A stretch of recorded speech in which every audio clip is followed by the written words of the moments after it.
Hello friends, myself Nilesh Subhachan Jain, lecturer at DCS Institute of Pharmacy. And in today's lecture, we see the next form of business organization, that is joint stock company. So, what is mean by joint stock company, or why there is a establishment of joint stock company is occur in business organization. So there are certain disadvantages or there are certain limitations of joint Hindu family firm business organization, partnership, sole tradership, or cooperative business organization give rise to another form of business organization, that is joint stock company. आता joint stock company थोडक्यात का निर्माण झाली किंवा joint stock company हा form of business organisation का निर्माण झाला आहे, तर याच्यामागचं कारण काय की देर आर सर्टन लिमिटेशन्स. काही असे लिमिटेशन्स आहेत, काही असे डिसॲडव्हान्टेज आहेत. ते सोल ट्रेडरशिपचे असेल किंवा पार्टनरशिप और joint Hindu family firm business organisation और cooperative type of business organization. So due to rise a new form of business organization, that is joint stock company. आता joint stock company काय की this is a artificial person having a limited liabilities, having continuous existence and capital as a share and stock of company, thus held jointly by all shareholders. म्हणजेच काय की थोडक्यात की इथं limited liabilities आहे, continuous existence आहे आणि जो कॅपिटल गोळा होणार आहे, जे फायनान्स गोळा होणार आहे, तर तो फायनान्स कसा गोळा होणार आहे, तर in the form of shares. Share विकून आपण फायनान्स हा गोळा करू शकतो जो बिझनेसला लागणार आहे. आणि ती कंपनी जी चालणार आहे तर या कंपनीमध्ये सर्वच जण भागीदार असणार आहेत, दॅट इज आपण त्याला म्हणतो शेअर होल्डर. तर हे त्या कंपनीमध्ये भागीदार असणार आहेत, हे त्या कंपनीचे थोडक्यात आपण असं म्हणू शकतो की ओनर असणार आहे, की त्यांच्या शेअर्सच्या अकॉर्डिंग त्यांना हा प्रॉफिट मिळणार आहे. त्याला म्हणतो आहे आपण जॉईंट स्टॉक कंपनी. आता ही कंपनी का तयार झाली किंवा ह्या फॉर्म ऑफ बिझनेस का तयार झाला आहे की लिमिटेशन्स लाईक अनलिमिटेड लायबिलिटीज असतील, limited managerial abilities, limited finance resources of sole tradership और partnership give a birth to another form of business organisation, that is joint stock company. तर sole ट्रेडरशिपमध्ये एक लिमिटेड फायनान्स आहे किंवा limited managerial ability आहे, sole tradership असेल वा पार्टनरशिपमध्ये असेल किंवा partnership form of business organization असेल. तर हे सर्व लिमिटेशन जे असणार आहे ते लिमिटेशन्स ओव्हरकम करून एक कंपनी तयार झाली, त्याला म्हणतो आहे आपण जॉईंट स्टॉक कंपनी. अगेन की the industrial revolution in areas in a population demand to force to start another form of business organisation for large scale business. So that's why that joint stock company are created. आता industrial revolution होते किंवा एक population वाढते, according to the population, according to the requirement of customer. जो business आहे हा large स्केलवरती चालवण्याकरता किंवा large स्केलवरती तयार करण्याकरता जो बिझनेस असणार आहे त्याला म्हणतो आहे आपण जॉईंट स्टॉक कंपनी. आपण थोडक्यात असं म्हणतो की त्याला कंपनीचा बिझनेस आहे किंवा कंपनी ती आपण ते तयार करतो. कंपनी तयार करणं किंवा कंपनी म्हणजेच काय की जॉईंट स्टॉक कंपनी. आता जनरली इंडियन कंपनी ॲक्ट 1956 नुसार ही जॉईंट स्टॉक कंपनी ही तयार होत असते. आता जॉईंट स्टॉक कंपनी काय की द स्टॉक ऑफ कंपनी किंवा ही जी कंपनी असणार आहे it is an artificial person having a limited liability. Indian company act 1956 नुसार सेक्शन 3 नुसार ही कंपनी तयार होत असते की ज्याच्यामध्ये आर्टिफिशियल पर्सन. आता आर्टिफिशियल पर्सन थोडक्यात काय की आर्टिफिशियल पर्सन म्हणजेच लॉ किंवा rules. According to the rules and regulation of Indian company act 1956 section 3 नुसार ही कंपनी त्याचं वर्किंग करत असते. Means in the eyes of law. लॉचं तिथं एक वॉच असतं, लॉ तिथं ती कंपनी बघत असतं. According to the rules and regulation, according to the laws ती कंपनी ही चालत असते. म्हणून आपण त्याला म्हणतो आहे आर्टिफिशियल पर्सन. त्याला काय म्हणतो आपण? Artificial person. Okay. Then the features. आता फीचर्समध्ये काय की पहिलं व्हॉलंटरी असोसिएशन ऑफ पर्सन. आता when we start or when we form the joint stock company there is a voluntary association of persons or shareholders. Those person who buys the shares becomes a member or becomes a owner of that company. थोडक्यात काय की जो व्यक्ती ज्याला वाटतं आहे की बुवा आपण त्या कंपनीमध्ये शेअर परचेस केल्यानंतर आपण त्या कंपनीचे भागीदार होऊ किंवा आपण थोडक्यात त्या कंपनीचे ओनर होऊ. मीन्स इथं व्हॉलंटरी असोसिएशन असणार आहे ऑफ पर्सन. ज्या व्यक्तीला वाटते तो त्या कंपनीचे त्या जॉईंट स्टॉक कंपनीचे शेअर परचेस करून तो त्या कंपनीचा भागीदार होऊ शकतो, तो त्या कंपनीचा ओनर होऊ शकतो. म्हणजेच काय की in joint stock company there is a voluntary association of person. Joint stock company can B private और पब्लिक और गव्हर्मेंट. आता जनरली प्रायव्हेट कंपनी असते किंवा पब्लिक कंपनी असते किंवा गव्हर्मेंट कंपनी असते. आता प्रायव्हेट म्हणजे काय की एखाद्या व्यक्तीनं ती कंपनी फॉर्म केली आहे. पब्लिकमध्ये काय असणार आहे की पब्लिकनं किंवा नंबर ऑफ पीपल्स मिळून ती कंपनी तयार केली आहे. आणि गव्हर्मेंट कंपनी म्हणजेच काय की there is the 51% of share capital और capital are invested by government. It may be state government असेल, it may be central government असेल. तर त्या गव्हर्मेंटनं 51% कॅपिटल किंवा 51% शेअर्स त्या कंपनीमध्ये त्या स्टेट गव्हर्मेंटचे असतील किंवा त्या सेंट्रल गव्हर्मेंटचे असणार आहे. आता जनरली जेव्हा आपण जॉईंट स्टॉक कंपनी चालू करतो आहे मीन्स जे शेअर होल्डर रिक्वायर असणार आहे तर ते 2 और मॅक्झिमम 50. आता जनरली प्रायव्हेट, पब्लिक आणि गव्हर्मेंट अशा 3 प्रकारच्या कंपनीज या असतात. तर तिघं प्रकारमध्ये according to the numbers, according to the members त्या कंपनीमध्ये शेअर होल्डर्स असणार आहेत. 51% जसं मगाशी सांगितलं की 51% of share capital are invested और share capital are contributed by central government और स्टेट गव्हर्मेंट. त्याला म्हणतो आपण गव्हर्मेंट कंपनी. प्रायव्हेट कंपनीमध्ये काय असणार आहे की there is a involvement of 2 और मोर पीपल्स. आता 2 और मॅक्झिमम 50 आपण त्याला म्हणू शकतो की 2 और 50 मेंबर्स हे प्रायव्हेट कंपनीमध्ये असतात. त्याला आपण म्हणतो आहे प्रायव्हेट कंपनी.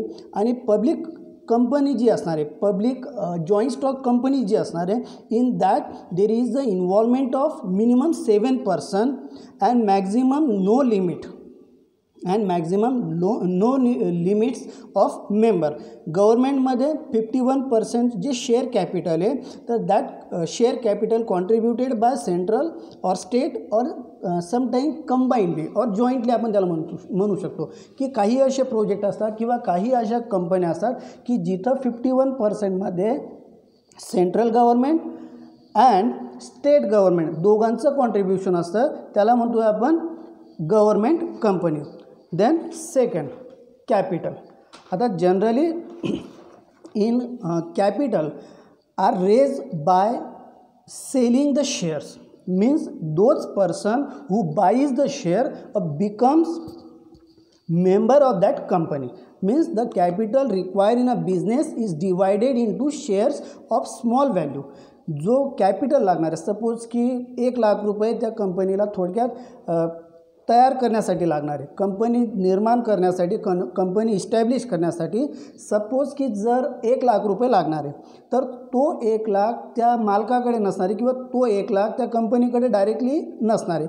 तर त्या 1 लाखाचे काय करणार आहे, सपोज की एका शेअरची व्हॅल्यू 1000 रुपये ठेवून जर ते शेअर्स विकले, आता जो व्यक्ती तो शेअर्स परचेस करणार he becomes a member, he becomes a shareholder of that company. थोडक्यात की 1 लाख रुपयाचे जर 100 शेअर केले म्हणजेच काय की 1000 रुपयाप्रमाणे तो शेअर विकला, 1000 रुपयाप्रमाणे तो शेअर विकला. आणि through that by selling the shares तो कॅपिटल ते जे इन्व्हेस्टमेंट आहे ती रेज केली जाणार आहे. The capital require in a business is divided into shares of small value so that the person who buys that shares becomes a member of that company or becomes a shareholder of that company. Then next, artificial person.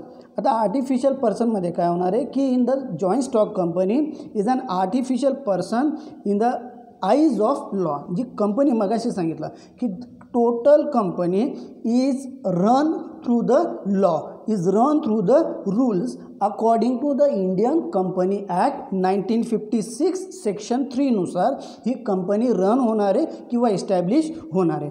There bye company can conduct only lawful business. जे lawful business असणार, illegal business joint stock कंपनीमध्ये चालू शकत नाही किंवा त्याला मान्यता नसते. म्हणजेच काय की only lawful business can be run through the joint stock company और कॅन सेल और बाय द ॲसेट्स और प्रॉपर्टी ऑफ द कंपनी. तर जो रूल्स आहेत, जे इंडियन कंपनी ॲक्ट 1956 नुसार जे रूल्स रेग्युलेशन आहेत, जे लॉज आहेत, तर त्यानुसारच तिथं ती कंपनी तयार होईल, त्यानुसारच तिथं लिगल बिझनेस हे चालू असणार आहे किंवा चालू करू शकणार आहे. Then transferability of shares. आता share can be easily transferability of शेअरमध्ये काय होणार आहे की share can be easily transfer in case of joint stock company. That is, shareholder is always free to withdraw from membership of company. Means थोडक्यात काय की जो शेअर होल्डर आहे, those person who buys the shares, तो suppose की त्याला जर पैसे पाहिजे असेल, त्याला जर पैसे लागणार असेल, तर that shares can be easily sell और that share can be easily transfer to the another share holder और another member or another customer, and by selling or by transferring that shares, that person, that shareholder can collect the money. म्हणजेच इथं easily we can transfer the share from one person to another person. Then limited liability. आता limited liability, this is the advantage of joint stock company. In case of joint stock company the liabilities of share holder is limited.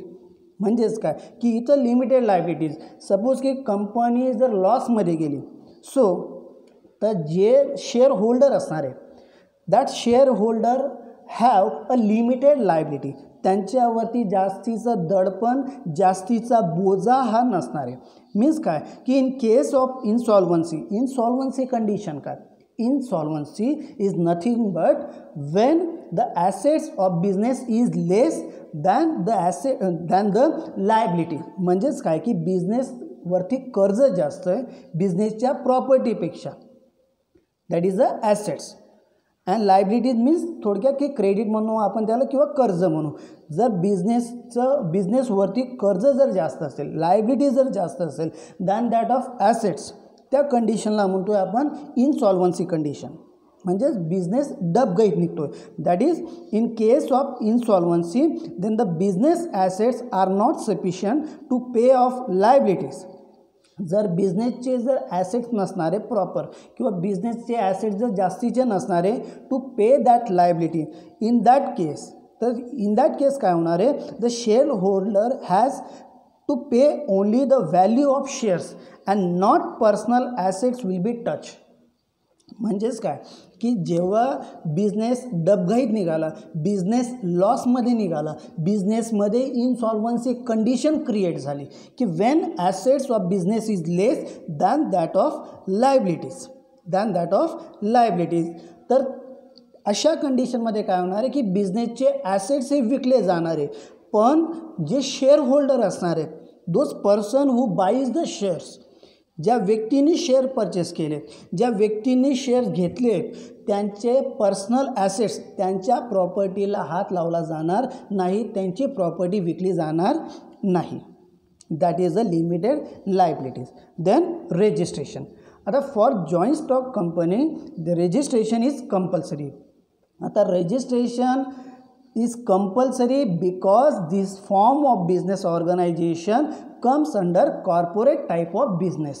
आता joint stock company जेव्हा establish करायची, जेव्हा तयार करायची, in that time or on that time registration is compulsory. का? कारण की it is a corporate type of business organisation. दोन प्रकारचे बिझनेस ऑर्गनायझेशन असतात, corporate type of business organisation आणि non corporate type of business organisation. कॉर्पोरेटमध्ये काय होणार आहे की according to the rules and regulation of government ती कंपनी किंवा तो बिझनेस हा चालणार आहे.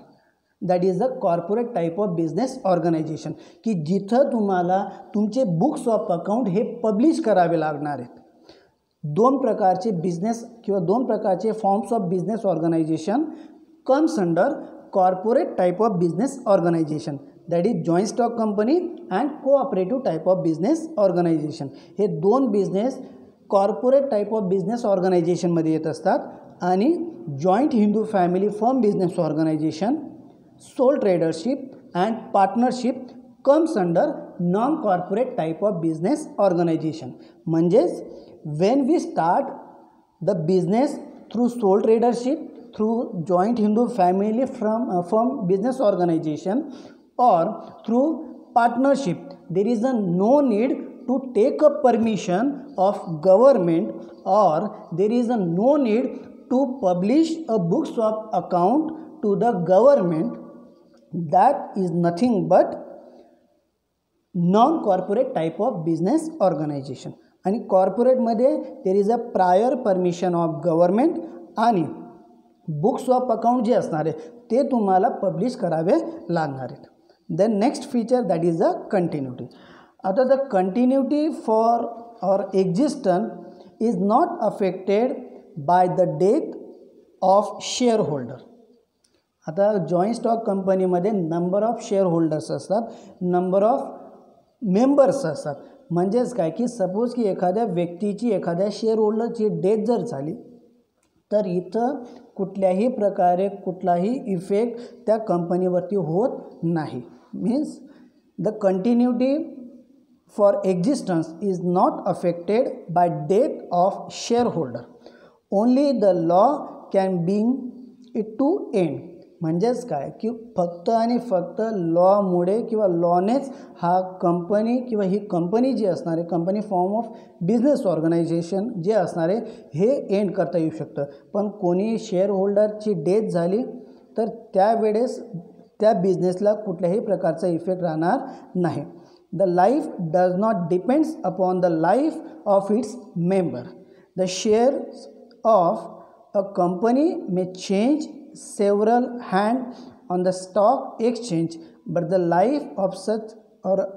life of company remains unaffected by such changes. म्हणजेच काय की शेअर ट्रान्सफर करता येऊ शकतात, transferring of share from one member to another member. पण कंपनी तशीच राहणार आहे, कंपनी एंड होणार नाही by any death of any shareholder. तर इथं कंटिन्युटी मेंटेन राहणार आहे, कंटिन्युटीला अफेक्शन राहणार नाही. Then diffuse ownership. आता डिफ्यूज ओनरशिप म्हणजेच काय की shareholder they are scatter or they are distributed throughout the world or throughout the country. Means in the joint stock company the ownership of company is in the hand of number of person scattered throughout the company, scattered throughout the country. जो व्यक्ती, आता suppose की एखादी company तयार झाली मुंबईमध्ये किंवा मुंबईमध्ये त्याची इस्टॅब्लिशमेंट होते आणि त्याची जे शेअर होल्डर आहेत ते सपोज की काश्मीरचे असू शकतात, कन्याकुमारीचे असू शकतात, गुजरातचे असू शकतात किंवा मिझोरामचे असू शकतात. कुठल्याही स्टेटमध्ये कुठल्याही ठिकाणचे ते शेअर होल्डर असू शकतात. कंपल्सरी नाही की मुंबईचेच असतील. मीन्स काय की in the joint stock company the ownership of company is in the hand of number of persons scatter through out the country. जो व्यक्ती परचेस करणारे shares becomes a share holder. आता तो शेअर होल्डर कुठेही असू शकतो थ्रू आउट कंट्रीमध्ये. तो कन्याकुमारीला असू शकतो, तो काश्मीरला असू शकतो, तो महाराष्ट्रामध्ये असू शकतो, गुजरातमध्ये असू शकतो, मिझोराममध्ये असू शकतो. म्हणजेच काय की जे पर्सन आहे they are distributed amongst the country. Then separate property. आता सेपरेट प्रॉपर्टी मीन्स काय, तर कंपनीची जी प्रॉपर्टी असणार आहे, the company can hold and dispose of property in its own name. Its shareholder can not play to private or joint owner of that property. Company तयार झाली तर जी company तयार झाली, कंपनीचे जे ॲसेट्स असणार आहे, ते कंपनीचे जे प्रॉपर्टी असणार आहे हे त्या कंपनीचे असणार आहेत, ते शेअर होल्डरचे नसणार आहेत. मीन्स काय की separate property of share holder and separate property of that company. Then separation of ownership and management. म्हणजेच काय की there is a separation of ownership and management. Means in joint stock company the ownership is in the hand of shareholder, but the management in the hand of elected board of directors. तर इथं election through काय होणार आहे की managerial body ही तयार केली जाणार आहे, मॅनेजमेंट हे तयार केलं जाणार आहे. शेअर होल्डर काय असणार आहे इथं, तर शेअर होल्डर फक्त त्या कंपनीचे ओनर असणार आहेत, त्या कंपनीचे मालक असणार आहेत. पण मॅनेजमेंटचा जो पार्ट असणार आहे तो मॅनेजमेंटचा पार्ट हा वेगळा असणार आहे. Means separation of ownership and management. Then common seal. आता a company not being a natural person means it is a artificial person and cannot sign document for itself. The common seal with the name of company engraved on its therefore use a substitute for its signature. तर इथं कंपनीचं एक common seal असणार आहे, तर त्या common seal through और name of that company through ती कंपनी ही चालणार आहे. आता थोडक्यात की हिंदुस्तान युनिलिव्हर, आता हिंदुस्तान युनिलिव्हरची जी कंपनी आहे तर त्या कंपनीचे शेअर होल्डर्स डिस्ट्रीब्युटेड आहे अमंग्स द कंट्री. ते कंट्रीमध्ये कुठेही ते डिस्ट्रीब्यूट्स आहेत, बरोबर. आता प्रत्येक वेळी शेअर होल्डर सिग्नेचर करायला येणार नाही. म्हणजेच काय की एक कॉमन सील असणार आहे, एक कॉमन लोगो असणार आहे, एक कॉमन थीम असणार आहे की त्यानुसारच ती कंपनी रन होणार आहे. That is a common seal. Then advantages.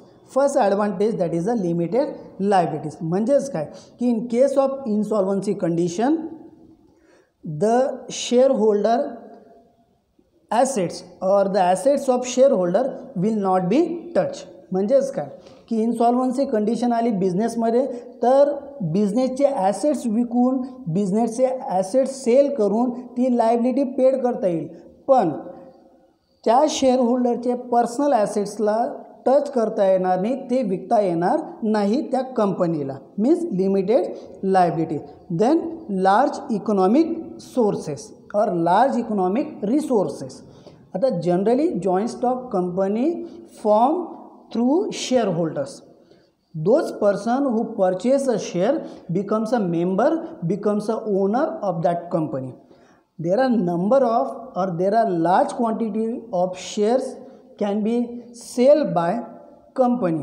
Means the resources, means the capital earn or the capital gathered through that shares is in a large quantity.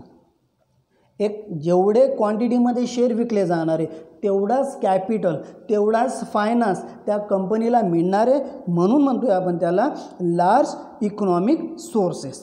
Then easy to transfer a shares. Means काय की the shareholder who purchase or who buys the share can be easily transfer his share to another member or another shareholder or another person. Means there is a no prior permission taken by company by that shareholder. इथं shareholderला prior permission किंवा prior intimation त्या कंपनीला जरी नाही केलं किंवा कंपनीची तिथं परमिशन घ्यावी लागणार नाही. Means shareholder can transfer easily he share to the another member, to another share holder. Then continuity maintain. आता कंटिन्युटी मेंटेन म्हणजेच काय की the company existence or the continuity existence of company can be for longer period of time. आता कुठलाही share holder, मगाशी आपण फीचर्समध्ये बघितलं, तर कुठल्याही शेअर होल्डरची जर डेथ झाली तर due to the death of that shareholder company can not be affected. Means continuity of company can be maintain. Then social benefits. आता सोशल बेनिफिट्स का होणार आहे, कारण की this is a large scale business organisation. और joint stock कंपनीमध्ये काय होणार आहे किंवा जॉईंट स्टॉक कंपनीमुळे काय होणार आहे की लार्ज रिसोर्सेस किंवा लार्ज कॅपिटल इथं मिळणार आहे किंवा लार्ज कॅपिटल आपण गॅदर करू शकतो. And due to that larger capital एक लार्ज स्केल कंपनी आपण तयार करू शकतो. And due to that large scale company एक आपण त्याला म्हणू शकतो की एक एम्प्लॉयमेंट प्रोव्हाइड करू शकतो to the society. Means socially it is the beneficial. Then better management. आता बेटर मॅनेजमेंटमध्ये काय होणार आहे की due to the larger resources, due to the larger capital, एक best quality of employee can be choose for that company. तर due to large finance, due to the large capital, जे employee आपण select करणार आहे, जे employee आपण recruit करणार आहे, तर बेस्ट क्वालिटीचे बेस्ट नॉलेजचे पर्सन आपण ते घेणार आहेत. Then democratic management. आता the companies management or the company's body are elected amongst the shareholders. म्हणजेच काय, the management of the company is conducted on a democratic principle. The company is managed by directors who are elected by shareholders. जे management तयार होणार आहे, जे managerial body तयार होणार आहे, that managerial body are elected by shareholders. The major policy decision are taken by shareholders.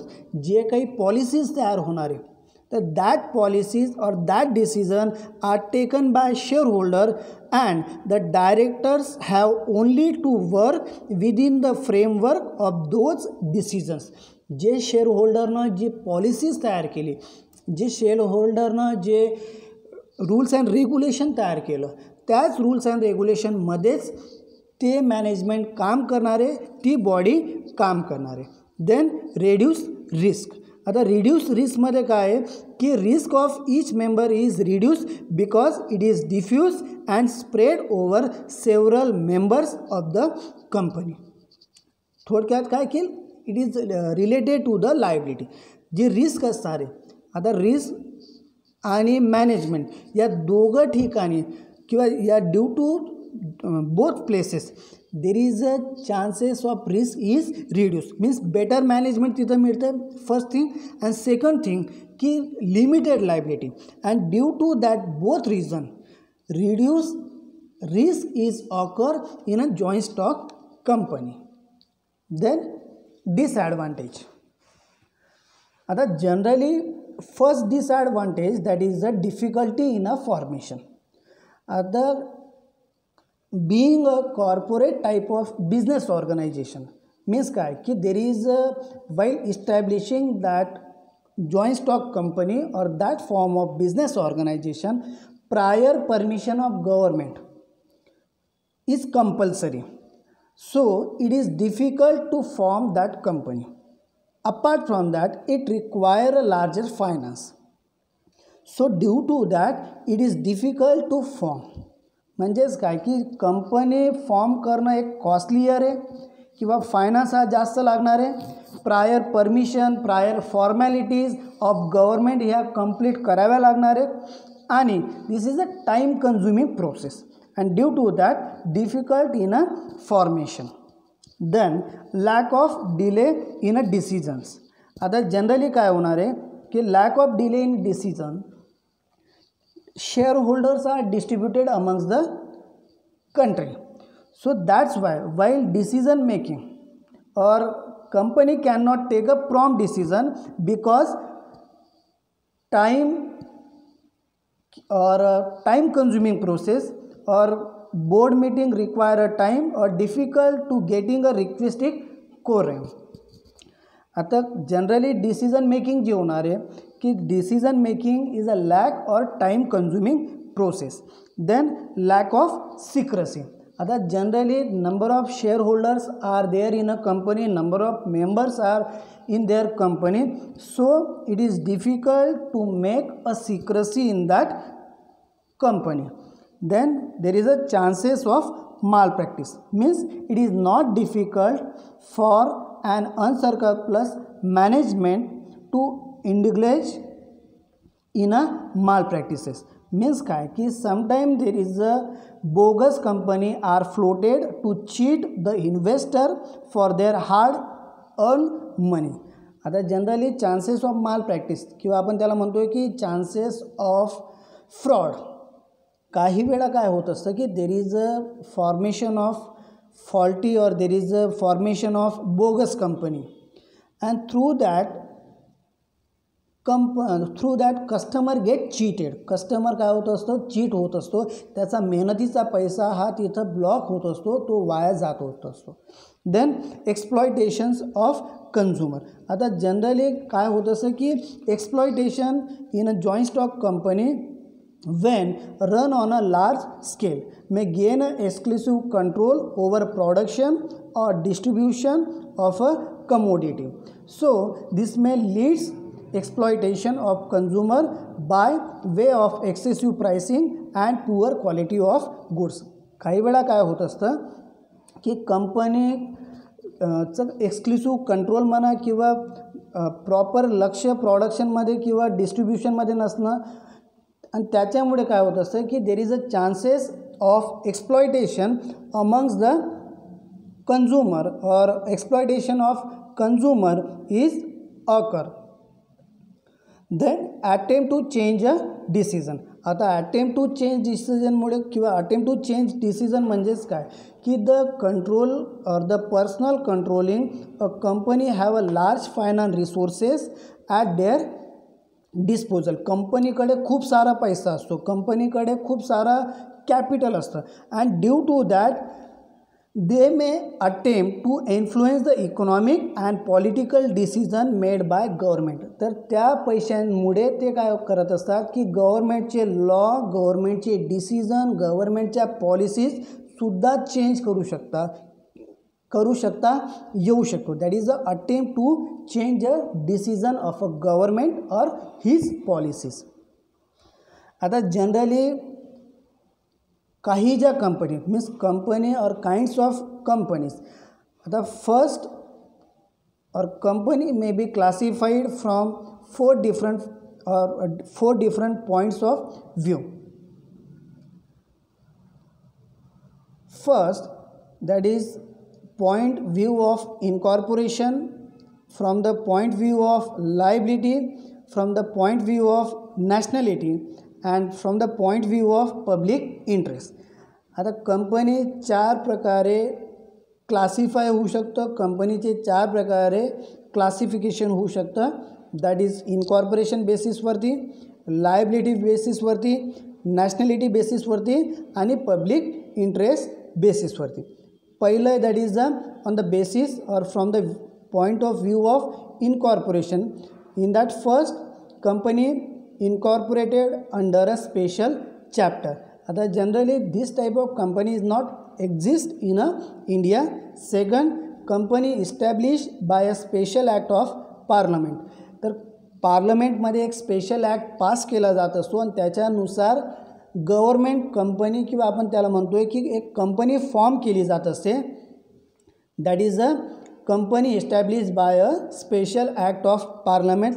जसं LIC असेल, that is a life insurance corporation of India or Air India company असेल. Then companies incorporated under the provision of company act. This companies are also called as a registered companies. तर काही ज्या company आहेत की ज्या company ॲक्टनुसार तयार झालेल्या आहेत त्याला म्हणतो आपण registered company. Then second major class that is a from the point of view of liability. तर तीन प्रकारच्या कंपनी या फॉर्म केल्या जात असतात on the basis of a liability. First, companies with the unlimited liabilities, companies with a limited liability by guarantee, company with liability limited by shares. Then on the basis of nationality. आता दोन प्रकारचे इथं कंपन्याज असतात. एक national company की जी within a boundary of country, or जी company operate होत असते within a boundary of country, that is a national company, or national companies आपण त्याला म्हणतो आहे. आणि multinational company that is a second class which is operate in a various parts of world. तर हे त्याला म्हणतो आपण मल्टीनॅशनल कंपनी की जी कुठल्या ना कुठल्या देशात ती ऑपरेट होत असते वर्ल्ड वाईड, किंवा वर्ल्डमध्ये जेवढेही देश असतात त्या कुठल्या तरी देशामध्ये ती कंपनी आपण इस्टॅब्लिश करू शकतो, किंवा नंबर ऑफ कंट्रीजमध्ये ती इस्टॅब्लिश करू शकतो. त्याला म्हणतो आहे आपण multinational company. Then third, from the point of view of public interest, in that first private company, second public company, and third one that is a government company. In that first private company. आता private company जेव्हा establish करायची असते, it require a minimum 2 or maximum 50 members, that is a shareholders, and it not allow public subscription. Private कंपनीमध्ये जे पब्लिकचं participation आहे, पब्लिकचं जे subscription आहे हे अलाउ केलं जात नाही. And restriction of transferability of shares is occur in a private company, means without a prior permission, kiwa it is restricted to transfer a share from one member to the another member. And here a limited liability, means in case of insolvency condition there is a limited liability, means personal assets of that shareholder cannot be touched. Then public company. At the minimum number of person in public company, that is a 7, and maximum number of person is a no limit. Means काय की public company जी form होणार आहे, public company जी तयार होणार आहे, it require a minimum 7 person and maximum no limit of its member, and it offer to public, means public can participate or public can purchase the share of that company, that is a offer to public. And no restriction on transferability of share, or no restriction on transfer of share, means one person can easily transfer the share to the another person or another shareholder freely. Such company is called as a public company. And last one, that is a government company. In a government company there is a 51% of share capital is held by central or state or jointly, means central as well as state government यांचं 51% capital contribution असणार आहे, त्या कंपनीला म्हणतोय आपण government company. Okay, thank you.